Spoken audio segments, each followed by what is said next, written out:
And here comes the last floristry video of the year. You can tell. This is my first delivery of Smith & Munson tulips since last spring, just before my own tulip crop began to flower. And you can always tell the Christmas order, oh look, there's sellotape. The Christmas order includes my first delivery of Smith & Munson tulips. Smith & Munson are a lovely old family firm who've been growing tulips commercially, it says on the box, since 1949. 5 generations have carried on growing flowers through thick and thin. And as a flower grower myself, I cannot but admire them for their tenacity and the fact that they are still hard at it and never gave up when a lot of people during the 80s called it a day, but not Smith & Munson. And look, I love the packaging. It's okay, don't panic, because it may be deep winter. Tomorrow is the solstice, but today we have tulips for spring. So my Christmas deliveries for my lovely clients will be full of white Smith & Munson tulips. Very, very chic, charming, beautifully wrapped. Thank you very much, Joe and the team, for making sure that we've got some. So I'm going to unwrap these, and then I'm waiting for the rest of my deliveries arriving from another firm in Cornwall tomorrow, and they are called BJ Richards. And their delivery will come tomorrow morning. I will unwrap them all, and then I will get my big orders out before the end of tomorrow, which is Thursday the 21st of December, so that all my clients have got flowers for Christmas and I can then take Christmas off. Right, I'm going to snip the ends off these and then pop them in a little bit of water just to let them, and they'll have a nice night having a drink and beginning to grow on. By the time they finish, these tulips will be 4 or 5 inches taller than they are now, once they've been in my client's house for a week or more, and will look amazing. Right, I'm going to unpack these, and then I thought I'd take you up the field and we'll cut the foliage for my Christmas orders together, if you'd like to come with me. And then when everything's arrived, I'll make the floristry with you tomorrow. Hope you think that's a good idea. Come on, let's go.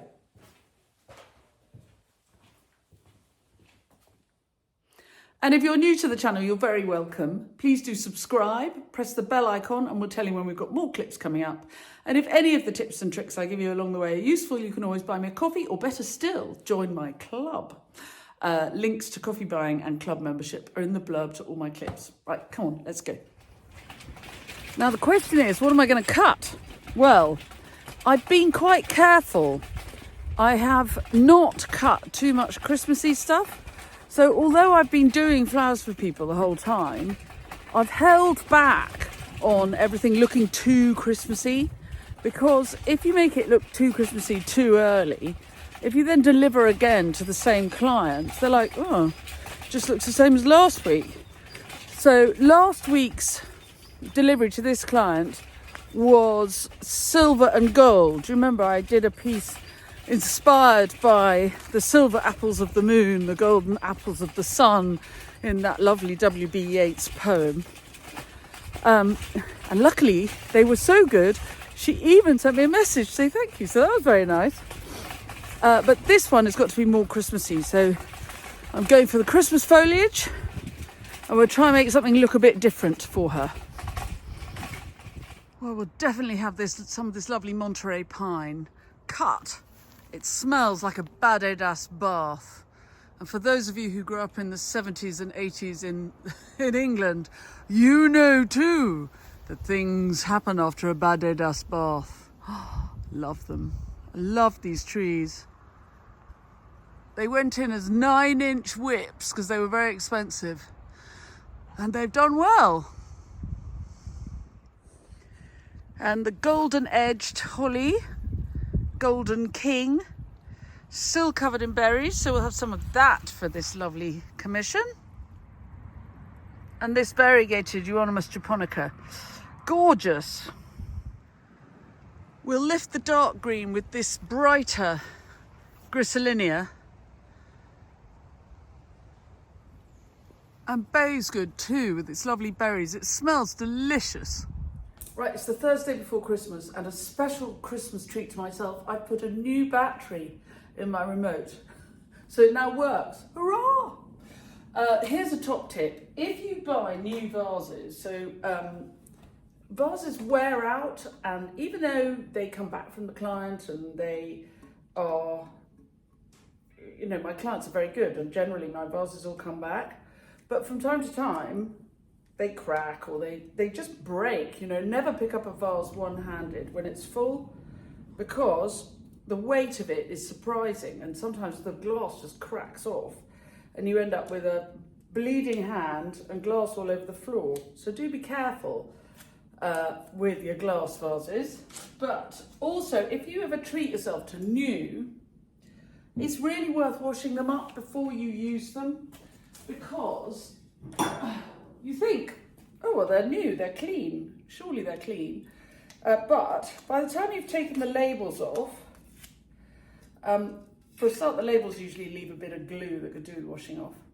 But also, weirdly, new glass vases often arrive with a sort of oily sheen, which sort of, when they go to a warm house, suddenly shows up and makes them look as though they've been through a dirty dishwasher. So I always wash my vases up, even if they're brand new, because even a brand new vase will come up shinier. So my dear client now has 3 new vases because I've been wearing out the old ones. So I'm going to wash my vases. There's no room here anywhere. Wash my vases and unpack the flowers that have just been delivered, and then I'm going to make the floristry with you. So as well as those tulips, I've got 2 lovely big boxes of flowers from BJ Richards. And I cut a trolley full of goodies yesterday. I didn't put them in water. I just left them outside. It rained on them in the night. And they're fine. They'll be good for use. These boxes are useful. Look, excellent fire lighting. And sometimes at this time of year, we're slightly all just going, come on, we'll just get on through. And I don't always get quite what I've ordered from my lovely suppliers in Cornwall, because the pressure is high and they're just trying to clear out the warehouse before Christmas with the very best for me, for everybody. But sometimes they run out of something and there's no time to get more delivered in and whatever. So I get surprises, and I'm so excited about this surprise. These. So I ordered paperwhite narcissi, and I have some paperwhite narcissi, but I think they were low on paperwhites, and so they know I trust them to supply. They know my look, they know what I'm doing, they know that I'm after white, and I'm so excited to see the very first of these early cheer. Oh my goodness. I mean, they're not white, they're creamy white, but when they come out, they are as ruffled as Queen Victoria's pantaloons. And I adore them. I adore them. So I'm thrilled that some of my mix has been made up with these lovely early cheer. Right, so here are the flowers. Oh, what a lovely mix. I'm going to put the feverfew and the snaps and a great wad of tulips in the larger arrangements. I'm going to keep the heavily adored, gosh, I love them, early cheer, the sweet William, and more of the tulips in the small arrangements. And I'm going to bring in the foliage, and off we go. It is definitely possible, if not likely, that I've overcut foliage, but I have my own house to do after this. Right, I'm going to put you on whizzy while I do the arrangements, and there might be an opportunity to hear some nice Christmassy music, and I'll show you when I finish. I'll start with the large ones. I always do this. I rationalise what I do.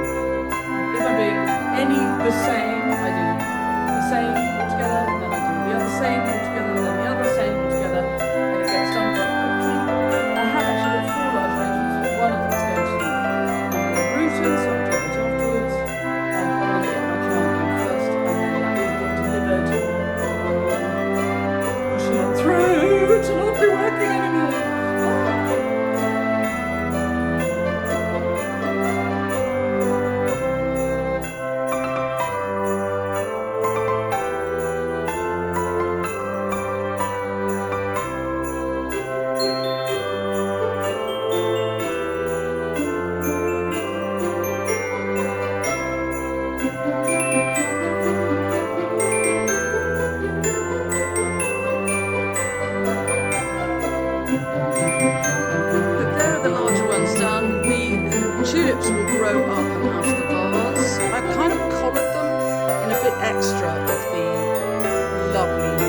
course, I do have very many floristry demonstrations, step by step, slowly, clearly, very, very clear, so you can see everything I'm doing, that you can book spaces on. Marvellous last-minute Christmas presents. So clearer than the Wizzy Wizzies. So if you want step-by-step instructions, do have a look at my website and book yourself a place. Might be just the thing to go with your 2024. I'm going to learn a lot of new things resolution.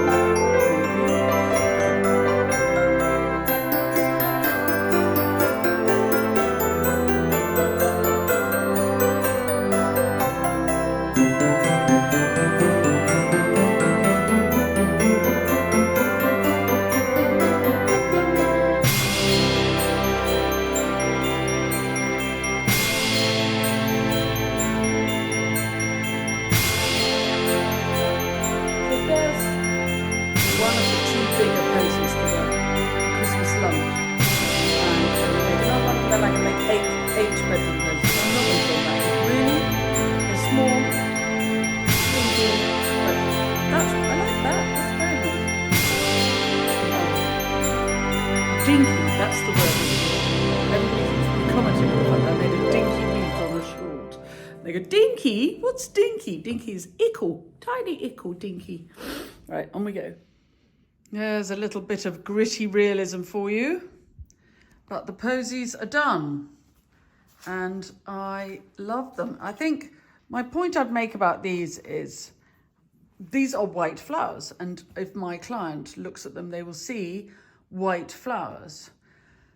But it's also Christmas, and so the golden edges of the holly, which is golden king, and the little flourish of golden seed head, and the dinky, tucked away red berries of the holly, lift it all and make it Christmassy rather than the colours of the arrangements I made for the same client last week, which do look back and have a look at that clip, were very silver and gold and were wintry, but not, I would argue, Christmassy.